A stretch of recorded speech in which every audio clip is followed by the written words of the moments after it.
it's 4:00.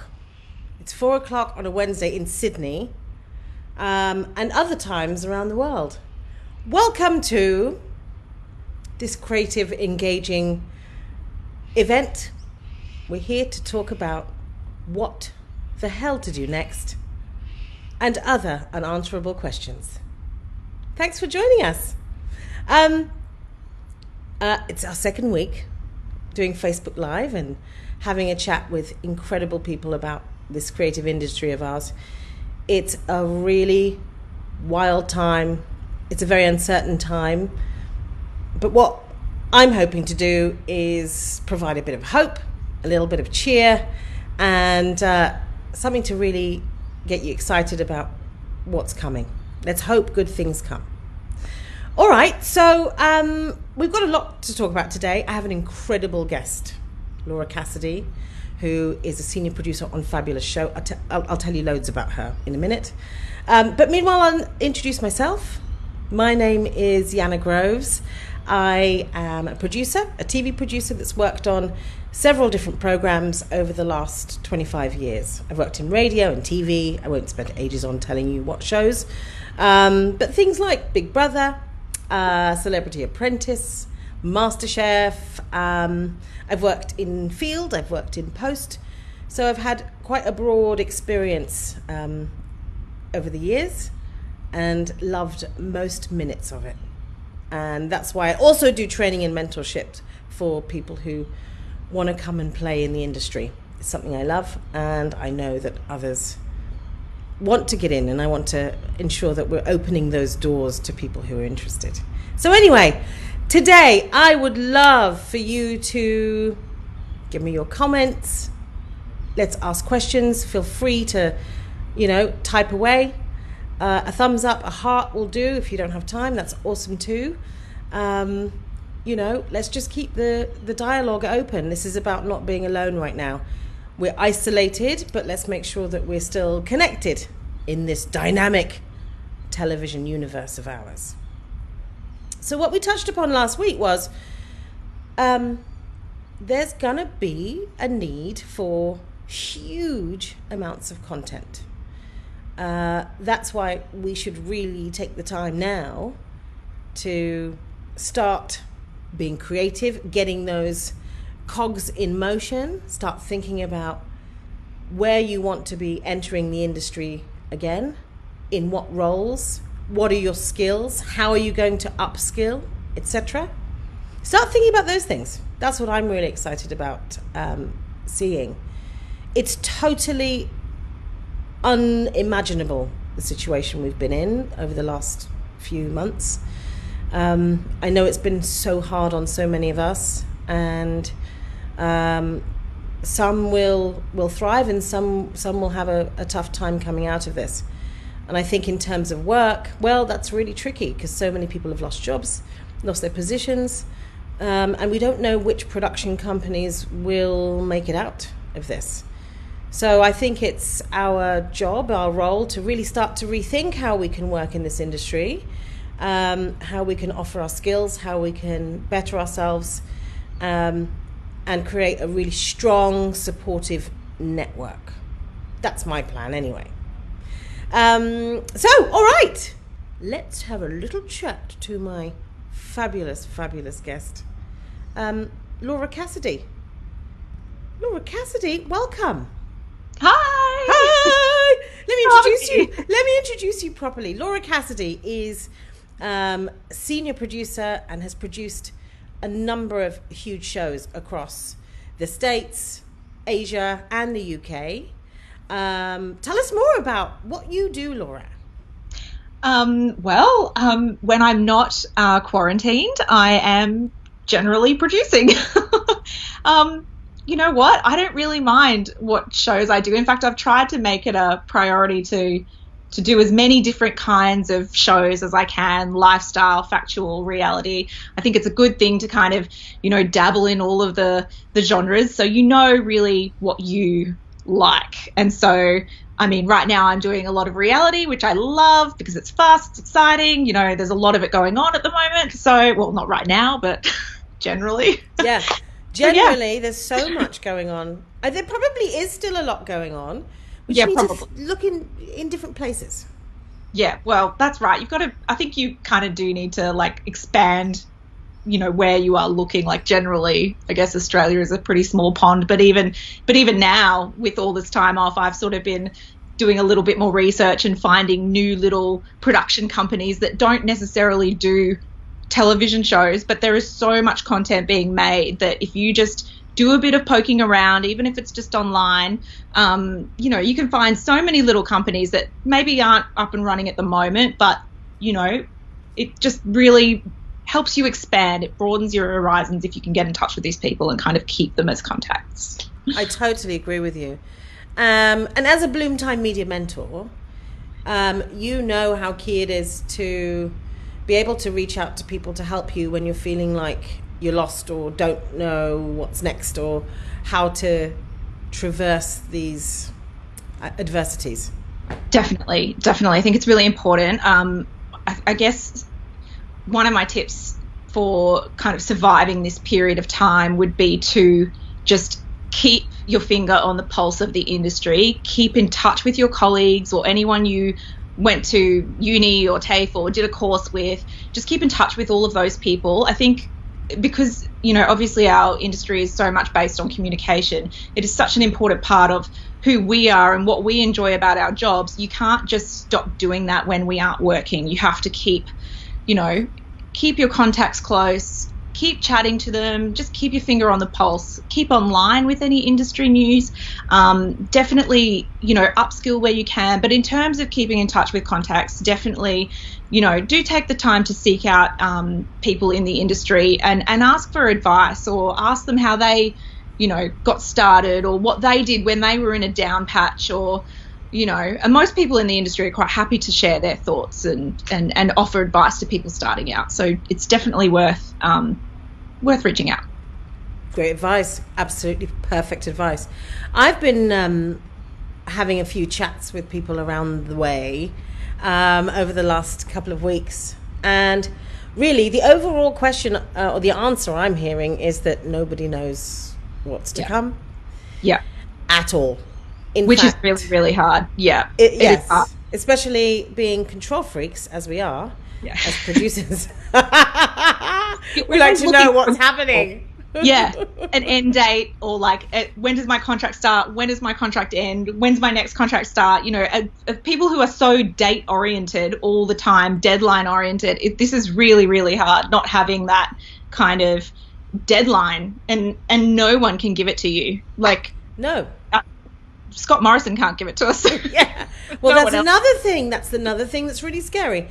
It feels like we're falling between the cracks. It feels like we have in some way been forgotten. In Australia anyway, I know we've got lots of people around the world watching, but in Australia it's very hard to know how we financially survive this.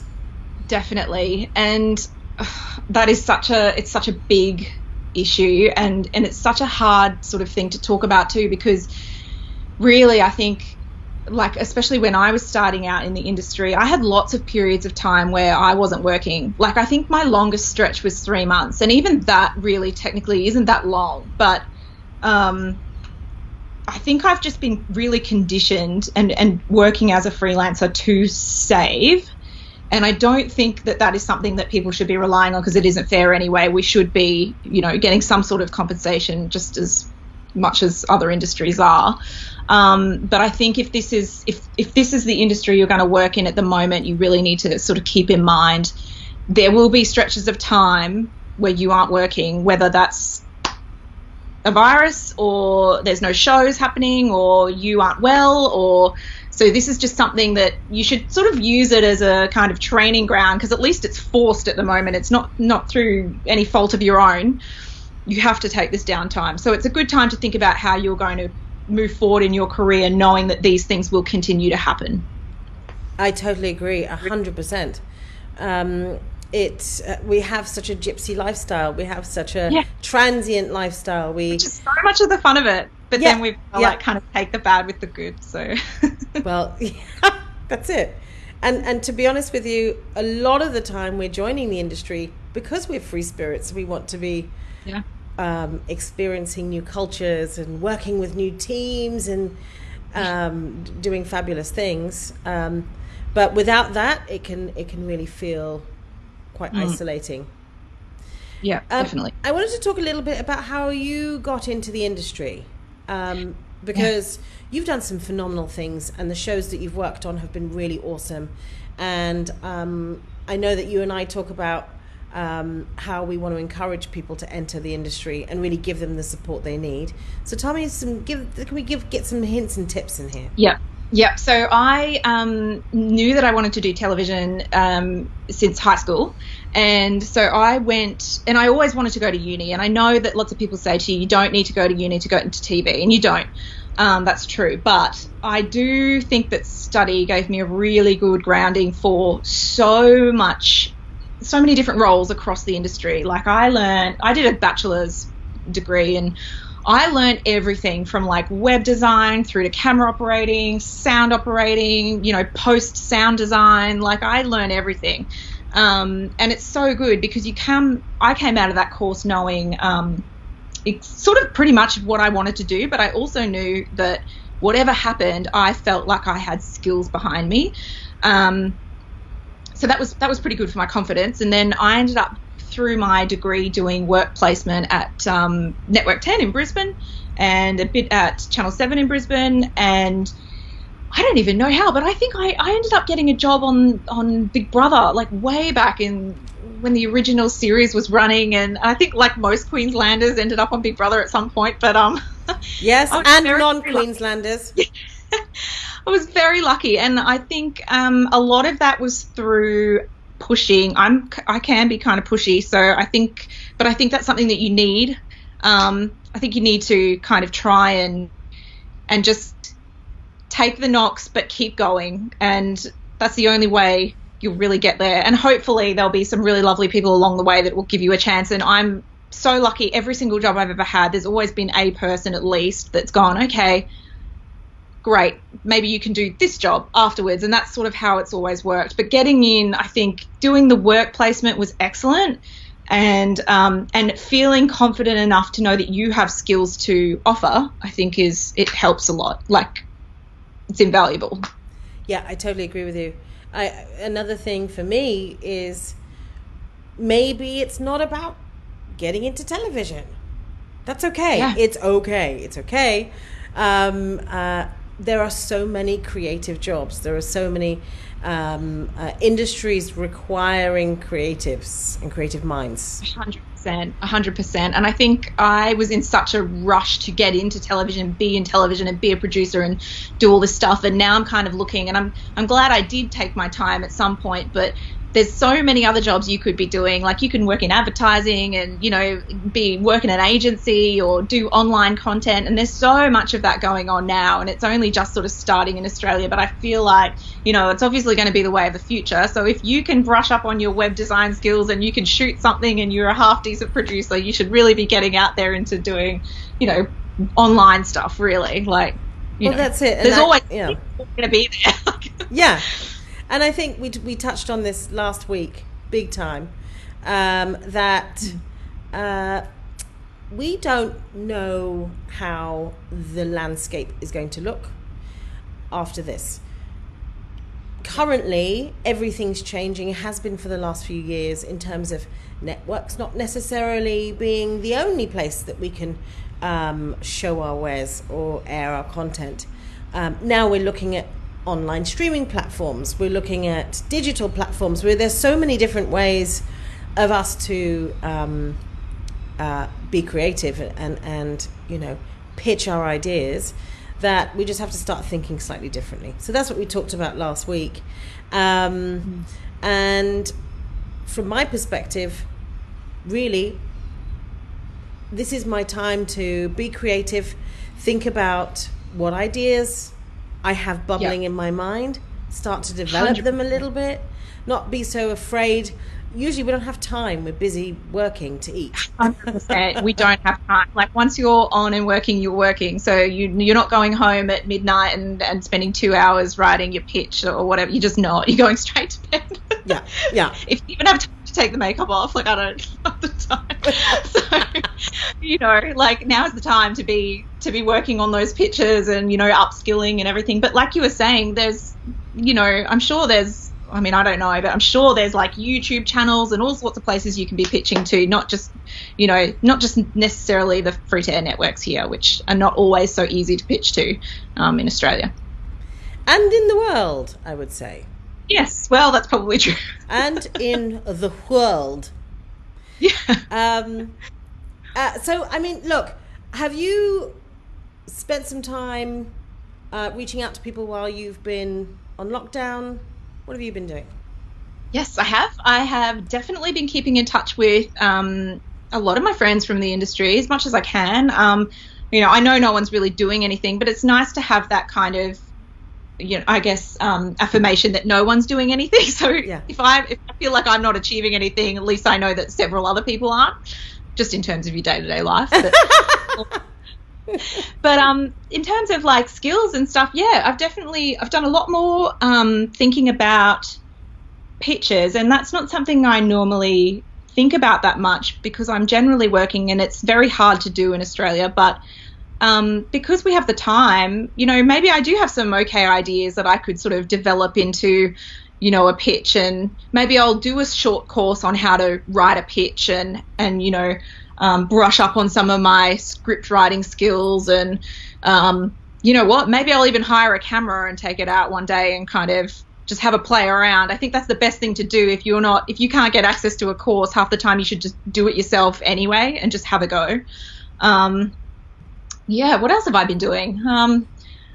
You know, I think I've been thinking this week is probably the week to do my CV and fix it up and maybe touch base with a few people in the industry. It doesn't hurt to send out your CV, even if there's no work going. You can always send it out because you never know when the show's going to get greenlit and then the production manager's going to start calling and then your CV might be at the top of the pile. You don't know. So that would be my recommendation. Maybe don't send it every week, but there's a fine line. Yeah, it's a very fine line. I've had some, you know, interesting chats with the Bloomtime Media Mentors, which I'm about to tell you more about. The Bloomtime Media Mentors have often talked about what is that fine line between being tenacious out there, offering your services, reaching out, saying hi, sending a CV, and being harassing. Yes. It's a very fine line. Yeah, it is hard. I think you've got to put yourself out there. I think we have to throw tall poppy syndrome out the window. Yeah. Because it's going to get very competitive out there. Yeah, we do. And I think that is something, like, it's hard to know, you know, am I being pushy? Am I just being eager? Am I being, you know, competitive, or am I being ambitious? It's really hard to know. And like, the way you perceive what you're doing may not be how other people perceive what you're doing. But as long as you feel like you are doing the best job you can for you and you're being polite and you know, thankful along the way, I think you can't really lose. So I totally agree with you. Now, thank God we have mentors like you in the industry that people can reach out to and just have a chat with.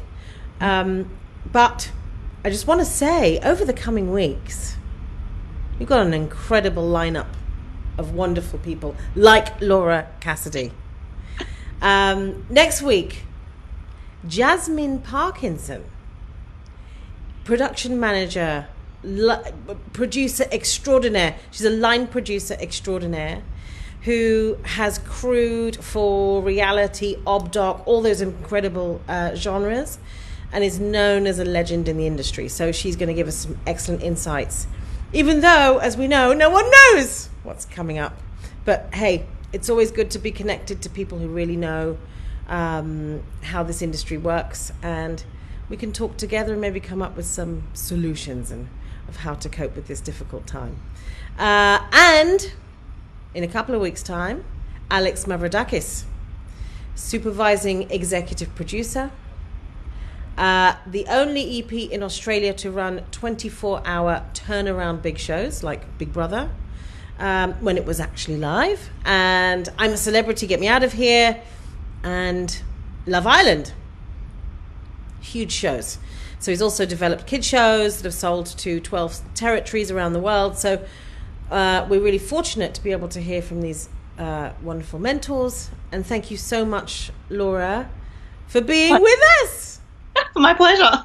Thank you for having me. You know, it's a new way. We're trying out new ways of communicating and creating content. So please come again. Right, here we go. Whoop, whoop.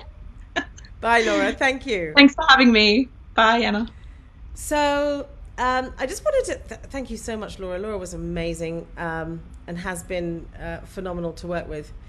I just wanted to reach out and just ask you how you're feeling. And if you have any questions, please drop me a line. info@bloomtimemedia.com or have a look at the website if you want to know more about what Bloomtime Media does, bloomtimemedia.com. So next week, it's 4 o'clock. Next week, 4 o'clock, as it was this week, 4 o'clock Sydney time. And if you're anywhere else in the world, I think it's 7 a.m. London time, 11 p.m. LA time. Am I wrong? Probably wrong. Either way, come and join us. We've got incredible guests, amazing stuff to talk about. I hope you found this helpful. I want to say hi. I didn't even do my shout outs. Shout out to Melissa Clissold. Thank you so much. Thank you for staying with us. I like it. We've also got Alexandra D. I think you're in Paris. Yay to the French. Bonjour. Ça va? We also have, who's that? Oh my goodness. We've got D, who's an incredible dancer, shaking a booty. I love it. You want to get into telly? Want to come and join us? We've also got the fabulous Tara Johnson, who's been working hard, beavering behind the scenes. Last week, we had people represented from all over the world. Croatia, Israel, Dubai, Norway. The list goes on. So keep listening. It's so fantastic. Do you see how I just said keep listening? It's like I'm on radio again. Just came back. I just slipped right back into it. It's 4:22 and it's time to go. Again, reach out. Tell us what you'd like to know about. If you have any questions, let's include them in these chats. All right. Thanks so much.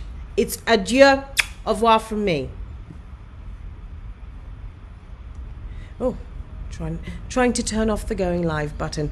Don't even know how to do that. This could be funny. Okay, here's one for the bloopers reel. Bear with me. Let's talk. What? Laura, are you there? Come back. Come back. Oh, live.